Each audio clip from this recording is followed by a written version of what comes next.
नमस्कार मंडळी, स्वागत आहे माझ्या नवीन व्हिडिओमध्ये. मी चालले आहे गावाक मँगलोर ट्रेनने.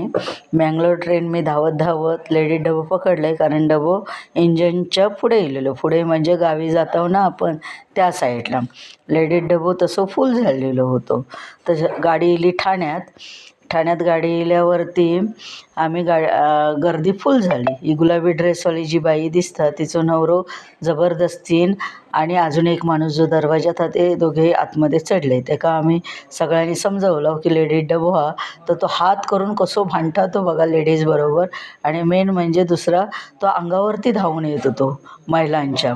त्याका खूप समजावण्याचा आम्ही प्रयत्न केला, पण तो काय ऐकत नाही होतो आणि नम्र भाषेत तो बोलत पण नाही होतो की सॉरी बेबी. म्हणून आम्ही पोलिसांची मदत घेतलं, पण पोलिसांनी ऐन वेळा काय आमका पोलिसांनी 2 वेळा, एकदा रिप्लाय दिले नाही फोन करून की तुमका मदतीसाठी पोलीस पुढच्या स्टेशनला भेटतील. पण पनवेल स्टेशनला एक पोलीस होतो, त्याका काही सांगितलं पण त्यांनी काय ऐकल्यान नाही. तो आपल्या ह्याच्यातच राहिलो.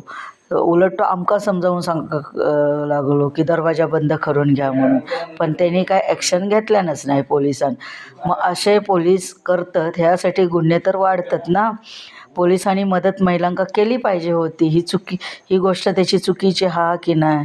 पोलिसाचा व्हिडिओ घेऊक भेटलो नाही, कारण तो अंधारात खिडकीच्या बाजूक उभं होतो आणि गर्दी झालेली होती. त्याच वेळे नेमके त्या काचीच्या समोर बायका उभे होते. आता ते बसलेत खाली व्हिडिओत. नंतर आम्ही थोडी अंताक्षरी बोललो, हे सगळ्या महिला मंडळ जमान. असं करून आम्ही पूर्ण रात्रीची मजा केला सगळ्या बायका, कारण झोपू शकत नाही होता. कारण सीटवर बसलेली सगळी आणि पायात पण बसलेली माणसं होती. ही गर्दी भरपूर होती, त्यामुळे आम्ही कोण झोपलो नाही. नंतर माझं 5:30ला बरोबर कणकवली ट्रेन इली. मग माझं पोरगं माका घेण्यासाठी येलो, आईची 4 व्हीलर घेऊन, माझ्या आईची 4 व्हीलर. मग आम्ही गावी निघाला. ही आमची कणकवली, पण एवढी दिसत नाही कारण अंधारात ती कशी दिसणार ना. तर 6 वाजेपर्यंत अंधार असतं. मग आम्ही निघालो आमच्या गावाच्या रस्त्यान. ही गडनदीच्या पुलावरून आमची गाडी चालली आणि गाडी चालवता तो माझं मुलगो. माझा व्हिडिओ कसं वाटलो तर नक्कीच सांगा. आवडलं तर लाईक करा आणि शेअर करा.